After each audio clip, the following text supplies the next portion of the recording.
Hola querida iglesia y bienvenidos todos los que os habéis conectado a este espacio de reflexión de la palabra. El domingo pasado, aprovechando que era el Día de la Mamá, estuvimos hablando acerca de la relación de los padres, de las madres con sus hijos y usamos la palabra de Dios. Para nosotros los que hemos decidido seguir a Jesús, tenemos la palabra de Dios, la Biblia, como nuestra guía. Y hay un texto que es tremendamente clave para este asunto y que lo tratamos el domingo pasado, que lo encontramos en Deuteronomio capítulo 6, versículos de 6 a 9, y dice así: grábate en tu corazón estas palabras que hoy te mando. Incúlcaselas continuamente a tus hijos. Háblales de ellas cuando estés en tu casa y cuando vayas por el camino y cuando te acuestes y cuando te levantes. Átalas a tus manos como un signo. Llévalas en tu frente como una marca. Escríbelas en los postes de tu casa y en los portones de tus ciudades. Una palabra tremenda que nos dio como mínimo 3 puntos en los cuales meditar y reflexionar. Primero, que la relación como padres con nuestros hijos, primero debemos ser ejemplo. Debemos ser un referente para ellos. Debemos ser consecuentes con lo que les enseñamos a ellos. Segundo, la constancia. La constancia no significa que no nos equivoquemos o no significa que no caigamos, significa que somos fieles a nuestros principios, a nuestra fe, pase lo que pase, y que no depende de los contextos o las circunstancias. La constancia en la enseñanza. Y tercero, la comunicación, esa comunicación natural y viva que debemos tener con ellos para que se pueda desarrollar esa relación y también poder configurar un carácter en ellos seguro, un carácter, como digo, natural y bueno, un carácter sano, en definitiva, ¿no? Y en definitiva estamos hablando de la relación que Dios tiene con nosotros. Así que esta semana me acordaba del testimonio de una hermana hace ya muchos años que me contó acerca de su madre. Me dijo que su madre era una mujer que gritaba mucho, que tenía unas formas así ella me decía muy rabalera, aquí se entiende, digamos que tenía unas formas muy agitadas. Era muy escandalosa.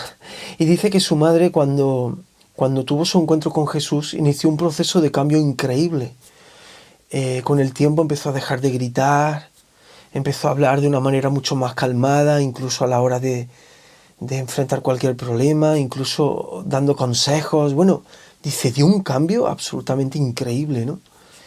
Y eso realmente hace ya años que me lo contó y eso desencadenó en mí una serie de pensamientos y reflexiones que esta semana me han venido de nuevo a la mente por la predicación del domingo pasado, ¿no? Cómo antes de educar a nuestros hijos, antes de poder ayudar, antes de poder transmitir los principios de nuestra fe, debemos nosotros dejarnos educar por el Señor, porque el cristianismo también es una educación. Es decir, nos enseña, ya lo veremos ahora durante este ratito, ¿no?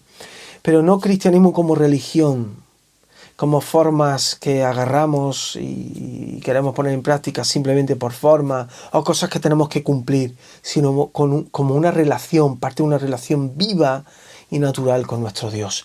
De eso vamos a hablar en esta mañana y espero que sea de bendición para todos. Hay un texto en Efesios, capítulo 4, versículos 21 a 32, que dice así: fijaos, ya con esto debería ser suficiente, porque la palabra habla por sí sola. Dice así: ya que habéis oído sobre Jesús y habéis conocido la verdad que procede de él, deshaceos de vuestra vieja naturaleza pecaminosa y de vuestra antigua manera de vivir, que está corrompida por la sensualidad y el engaño.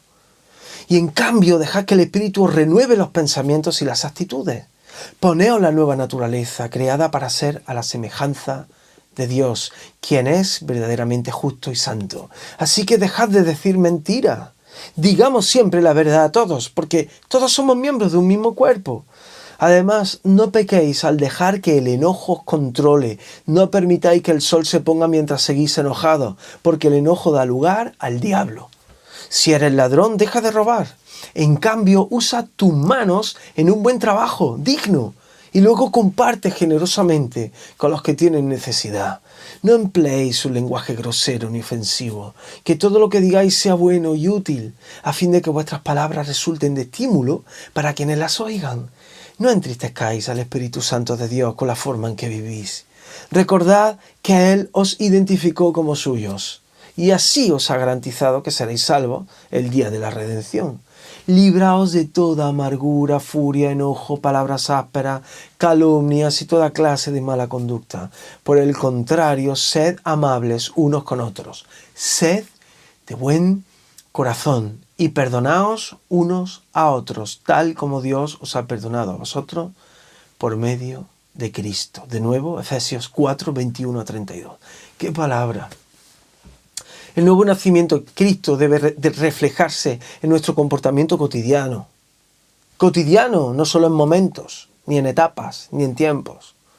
Cotidiano, después de tener nuestro encuentro personal con Jesús y aceptar sus enseñanzas, el nuevo nacimiento y el consecuente proceso de renovación influyen en todo nuestro ser, de forma que esto produce un cambio radical de nuestro interior. Radical no significa momentáneo, no significa de un momento a otro, sino radicales de raíz, y para echar raíz hace falta tiempo para que después también dé fruto, ¿no?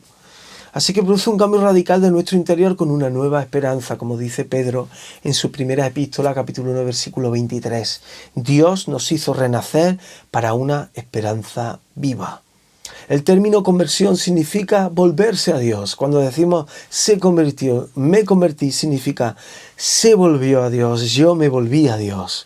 Y esa vuelta trae la nueva vida que todo hombre, toda mujer necesita para liberarse de sí mismo, de su condición pecadora. La transformación que conlleva nuestra decisión de convertirnos en discípulos de Jesús comienza a hacer efecto desde el mismo momento en que nos rendimos a los pies del Maestro. El ser imitadores suyos empieza a ser una realidad. Pero para experimentar esto, primeramente debemos saber cuáles son los atributos de un discípulo de Jesús. El otro día hablamos de los principios y de las palabras. Enseña esto a tus hijos, recuérdaselo, por la mañana, por la noche, en el camino, etcétera, etcétera, ¿no? Y llévalo aquí en la frente y ponlo en la pared y en las puertas y en todas partes, ¿no? Tenemos que aprender cuáles son esos atributos de un discípulo de Jesús y cómo afecta eso a nuestras vidas. Y debemos saber qué es lo que dice la palabra de Dios al respecto, porque aquí no hablamos de opiniones, de libros bestseller, aquí no hablamos de... No, todo eso está bien. Aquí debemos aprender lo que dice la palabra de Dios al respecto. Ya lo acabamos de leer en Efesios, es impresionante, ¿no?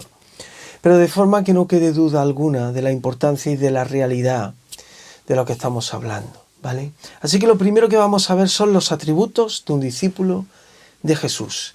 En el libro de Efesios, capítulos 4 y 5, tenemos amplias referencias a la nueva vida que lleva consigo el haber aceptado a Cristo. El libro de Efesios, capítulo 4, 5, para que lo podáis leer esta semana. Teniendo el versículo 1 del capítulo 5 como primera referencia que dice sed imitadores de Cristo, vamos a tratar de sintetizar esas virtudes que describen al carácter de Cristo. Si queremos ser imitadores de Cristo, debemos conocer quién es Cristo y cuáles son esas características, ¿no? De una forma natural, sencilla, pero real. Vamos a apuntar algunas de ellas, ¿vale? Teniendo en cuenta que cualquiera de ellas se merece muchísimo tiempo de explicación porque tiene una maravillosa riqueza de detalles. No podemos explicarlo en un poco tiempo, pero bueno, nos pueden poner una buena perspectiva. La primera es la verdad, la segunda la misericordia, la tercera la justicia, cuarta la humildad y la quinta el amor. 5. Primero, la verdad. La verdad como concepto absoluto es Jesús. Yo soy el camino, la verdad y la vida, y nadie viene al Padre si no es por mí. Es partiendo de esta base que sabemos que el nuevo hombre es creado a semejanza de Dios en la justicia y santidad de la verdad, dice Efesios 4:24. Él quiere la verdad en lo íntimo, Salmo 51:6, pero también en lo público. Hablad verdad cada uno con su prójimo, dice Zacarías 8:16. Verdad en lo íntimo, verdad en lo público.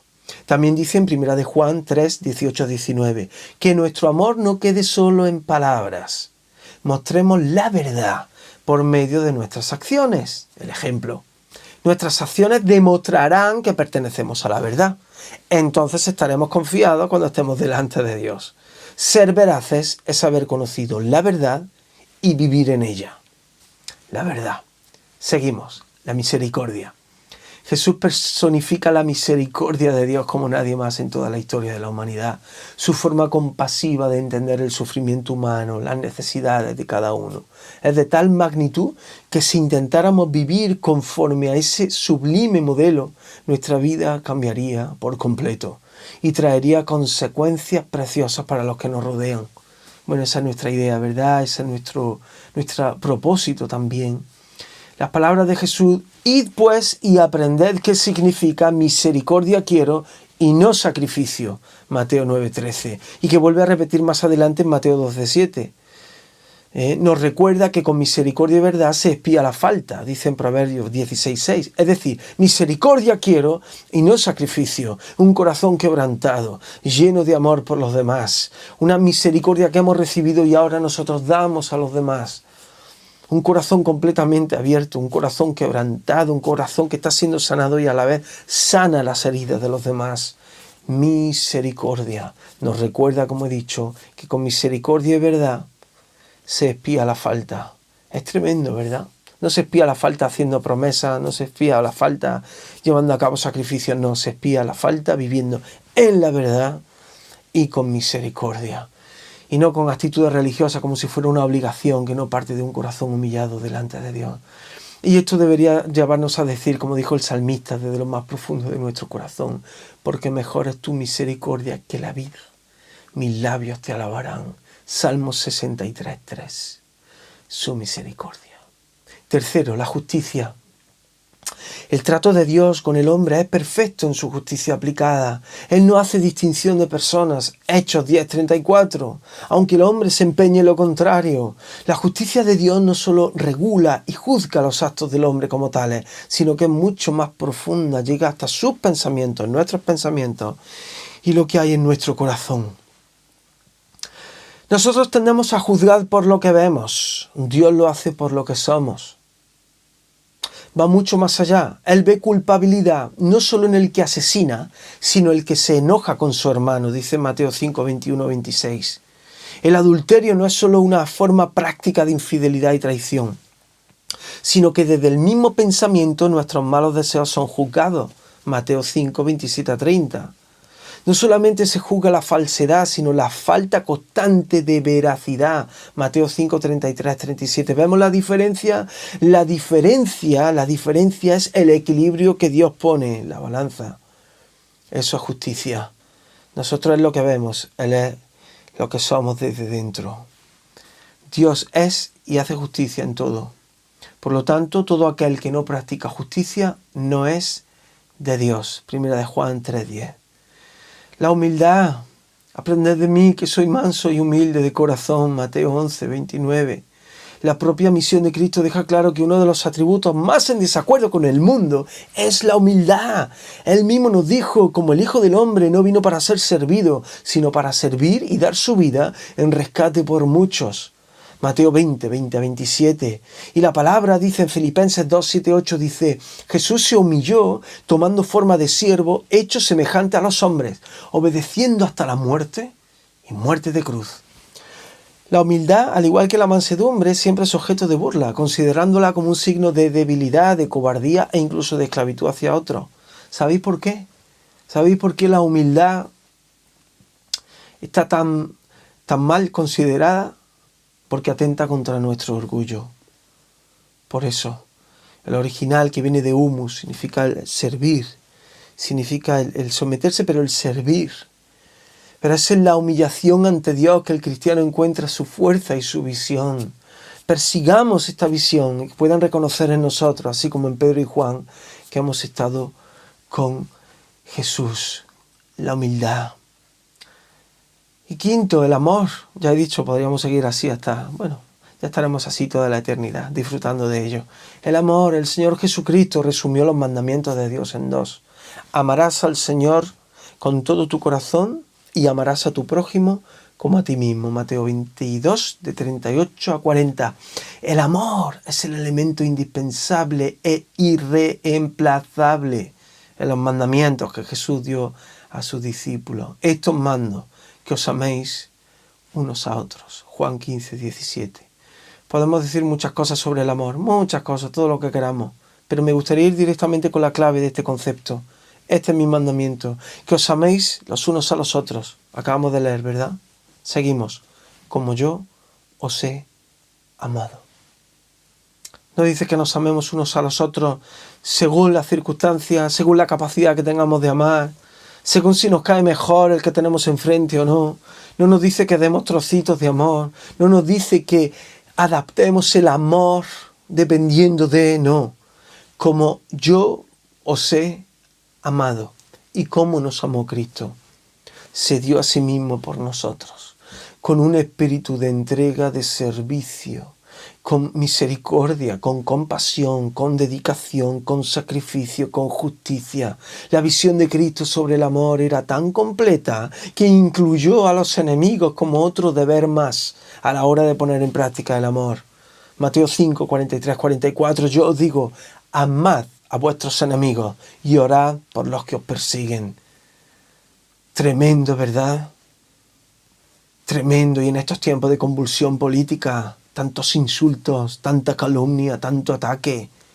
¿Por qué? Si quiero protestar, puedo protestar. Los profetas protestaban en contra de la injusticia, en contra de los poderosos que se aprovechaban de los débiles, en contra de esa sociedad que apartaba a los necesitados y a los más vulnerables. Y ahí estaban los profetas, pero ¿sobre qué base predicaban? ¿Sobre qué base protestaban? Sobre la base de su testimonio, sobre la base del amor de Dios, sobre la base de la gracia. Amad a vuestros enemigos y orad por los que os persiguen. Me gustaría ver las redes sociales, me gustaría ver todos los medios y ver a esos cristianos y cristianas, a esos discípulos de Jesús, protestando, pues sí, ¿por qué no? Denunciando, por supuesto, ¿por qué no? Pero sobre esta base, la base del amor, del servicio, de la humildad, eso sí, de la firmeza y de la justicia, pero el príncipe de paz es el que debe ir delante de nosotros. Y estas palabras nos llenan de reverencia y nos llenan de temblor, puesto que Cristo siempre va mucho más allá de lo que estamos dispuestos a dar. ¿Por qué amamos? ¿Qué nos impulsa a amar? Nosotros amamos porque Él nos amó primero. Primera de Juan 4, 19. ¿Por qué amamos? Nosotros amamos porque Él nos amó primero. Así que hemos realizado un breve recorrido por algunos de estos atributos y características. El paso siguiente, ¿cuál es? El ser imitadores suyos. Y por lo tanto nos lleva a una práctica de todo lo que hemos aprendido en la conducta. Así que si el primero eran los atributos, ahora es la conducta de un discípulo de Jesús. Lo hemos dicho al principio, el cristianismo es una educación. Seguir a Jesús enseña e instruye. ¿Qué significa eso? Pues las definiciones en el diccionario dice formar intelectual y moralmente a una persona agudizando su sensibilidad. Es maravilloso. Eso hace el Señor con nosotros. Nos forma intelectual y moralmente y agudiza nuestra sensibilidad. Nos enseña y nos instruye. Y es realmente sorprendente leer estas definiciones porque por sí mismas ilustran perfectamente el motivo de este segundo punto del presente estudio. El texto bíblico para darles cuerpo podemos encontrarlo en 2 de Timoteo 3:16. Toda la escritura es inspirada por Dios y es útil ¿para qué? Para la enseñanza, para la reprensión, para la corrección, para la instrucción en justicia, a fin de que el hombre de Dios sea perfecto, enteramente capacitado para ser famoso. No. Enteramente capacitado para ser amado por todo el mundo. No. Enteramente capacitado para tener un rol social increíble y tener muchos bienes y etc. Enteramente capacitado para toda buena obra. Siempre hablamos de lo mismo, ¿verdad? Todo nos lleva a hacer el bien en el nombre de Jesús. Así que en primer lugar, la Biblia es inspirada por Dios. Toda la escritura lo es, así que partimos de una base perfecta, única, irreemplazable, inequívoca y veraz. En todo la Biblia es inspirada por Dios. En segundo lugar, el apóstol Pablo nos está diciendo que la escritura es útil, no solo para enseñar e instruir, sino también para corregir. ¿No es esto toda una educación completa acerca de la conducta que debemos llevar en esta vida como discípulos de Cristo? Es tremendo, ¿verdad? No solo para enseñar e instruir, sino para corregir, para educar. A medida que leemos la palabra de Dios, no solamente vamos conociendo el corazón de Dios, sino lo que Él tiene para nosotros. Y a medida que nos imbuimos en esa lectura y que masticamos palabras y dejamos que corra por nuestras venas, nos estamos siendo educados, Y conoceréis la verdad, y la verdad os hará libres. Juan 8:32 dijo Jesús, ¿Y Dios de qué nos hace libres? De todo aquello que nos limita en nuestra vida diaria. Nos hace libres de nuestro pecado. Nos hace libres de todo aquello que tiene tanto que ver con el aspecto espiritual como el más puramente existencial, natural. Al margen de donde haya transcurrido la crianza de tuya y mía, de cualquier hombre o mujer, o bajo qué cobertura social se haya desarrollado, Jesús te libera para ser plenamente instruido, para ser una persona digna, útil, justa, veraz, preparada, fuerte y llena de misericordia. Y sí, no podemos ampararnos bajo la educación que nos han dado nuestros padres. Es que yo repito las mismas pautas que ellos tuvieron conmigo. No podemos justificarnos bajo nuestro carácter. Es que yo soy así, no puedo cambiar. O bajo nuestros prejuicios, que yo pienso así, ¿qué le voy a hacer? O bajo nuestros miedos, es que no puedo hacerlo. O bajo nuestras emociones o sentimientos puntuales, es que no lo siento. Todo esto para justificar un comportamiento deficiente, no. En la renovación constante de nuestras vidas debemos poner en práctica la imitación de Cristo como meta para vivir el día a día. Es decir, me levanto, Señor, quiero imitarte. Y me acuesto, Señor, gracias porque he intentado imitarte. Gracias por tu Espíritu Santo que me capacita para hacerlo, ¿no? Como esposos y esposas, como padres y madres, como hijos e hijas, como amigos, como profesionales, como hombres y mujeres de Dios, en cada momento, en cada lugar. Imitar significa tratar de parecerse lo más posible a un original. Eso significa. Y yo quiero tratar de parecerme lo más posible a Jesús, el único. Así que Jesús dijo, si vosotros permanecéis en mi palabra, seréis verdaderamente mis discípulos. Juan 8:31. ¿Qué significa permanecer? La permanencia es compromiso, es sacrificio y es responsabilidad. Así que no solamente se trata de conocer los atributos de Cristo, sino también el ser imitadores de Cristo. Y eso se lleva a cabo en el día a día a través de nuestra conducta. Así que para terminar, yo diría que tenemos que aprender a vivir como discípulos de Jesús. Vamos a leer en Proverbios capítulo 3 versículos 1 a 8. Empezamos con mucha palabra, vamos a terminar con mucha palabra, palabra viva, palabra para ti, palabra para mí. Hijo mío, nunca olvides las cosas que te he enseñado. Guarda mis mandatos en tu corazón. Si así lo haces, vivirás muchos años y tu vida te dará satisfacción. Nunca permitas que la lealtad ni la bondad te abandonen. Átalas alrededor de tu cuello como un recordatorio. Escríbelas en lo profundo de tu corazón. Entonces tendrás tanto el favor de Dios como el de la gente y lograrás una buena reputación. Confía en el Señor con todo tu corazón. No dependas de tu propio entendimiento. Busca su voluntad en todo lo que hagas y Él te mostrará cuál camino tomar. No te dejes impresionar por tu propia sabiduría. En cambio, teme al Señor y aléjate del mal. Entonces darás salud a tu cuerpo y fortaleza a tus huesos. Fijaos que aquí es, digamos, el culmen, es el paradigma, ¿no? El hecho de escuchar las palabras de Dios, aplicar las palabras de Dios, el hecho de haber iniciado este peregrinaje en el que tenemos o somos muy conscientes de la brevedad de esta vida, ¿no? Pero lo importante es qué hacemos con la vida que nos ha sido concedida, ¿no? Y el confiar en el Señor con todo nuestro corazón y no depender de nosotros. Todo lo que hemos leído, ¿no? El paradigma es lo bueno. Lo bueno. Es el vivir una vida confiada. Es el vivir una vida en paz. Es el vivir una vida equilibrada. Y eso, curiosamente, influye en todo nuestro ser.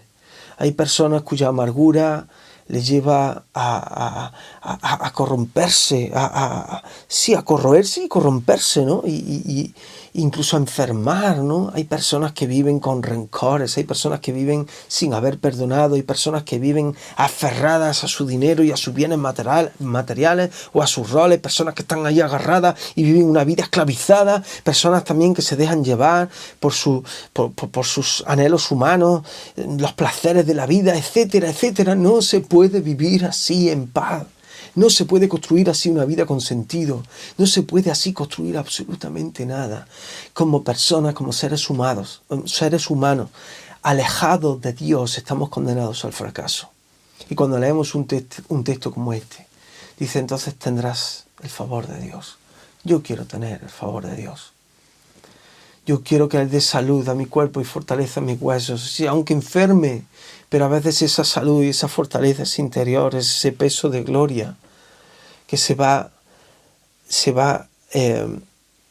colocando, se va sentando sobre mi alma. Nos queda un largo camino por recorrer. Si nos escudamos de forma continua bajo argumentos excusatorios, entonces estamos negando la palabra. No podemos excusarnos una y otra vez bajo el pretexto de que somos así. Ya basta. Ya basta por mí también. La palabra es para todos y en todos debe hacer efecto. Sí, yo soy de una manera, pero también quiero ser como Dios quiere que sea. Y si tengo que negarme a mí mismo, lo haré. Si debemos negarnos a nosotros mismos, lo haremos. Y tomar nuestra cruz y seguirle. Porque Él puede llevar nuestra carga.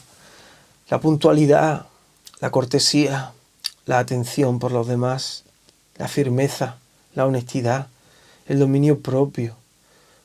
Puedo seguir así, son algunos de los muchos frutos de ser imitadores del Rey. Y el Espíritu Santo que habita en nosotros nos ayuda, nos soporta, nos capacita y nos recuerda todo lo enseñado por Jesús, trayendo discernimiento a nuestras mentes y paz a nuestros corazones. Así que el cristianismo es una educación también.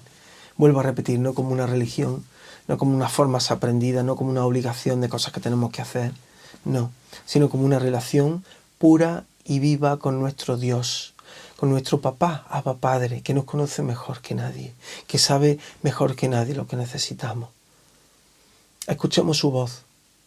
Cuando el otro día hablamos de la educación de los hijos, tenemos un Padre maravilloso, un Padre-Madre, como una gallina que coge a sus polluelos. ¿Sabéis? Ese es nuestro Dios, tierno, misericordioso, justo.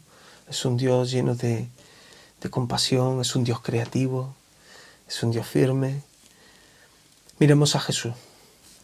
Y aquellos que no lo conocéis, aprovechad este tiempo para tener un encuentro con Él. Arrodillaos allí donde estáis, hincad rodilla y decidle: Señor, yo quiero seguirte.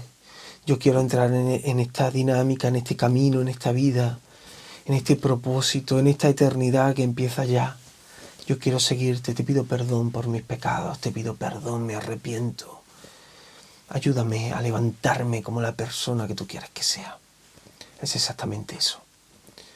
Y en el nombre de Jesús puedes hacer esa oración y Dios te escucha. Allí donde estás, coche, casa, porche, trabajo, deprimido, quizá absolutamente roto, quebrantado, enfermo, decepcionado, frustrado. Deja que el Señor recoja los sueños rotos del camino y los eche al fondo del mar y construya contigo un nuevo proyecto de vida que jamás te hubieras imaginado. Alguien, una persona que, como he leído, capacitada, enteramente capacitada para vivir sobre el bien, en el bien y haciendo el bien en el nombre de Jesús. Bendito sea su nombre. Amén.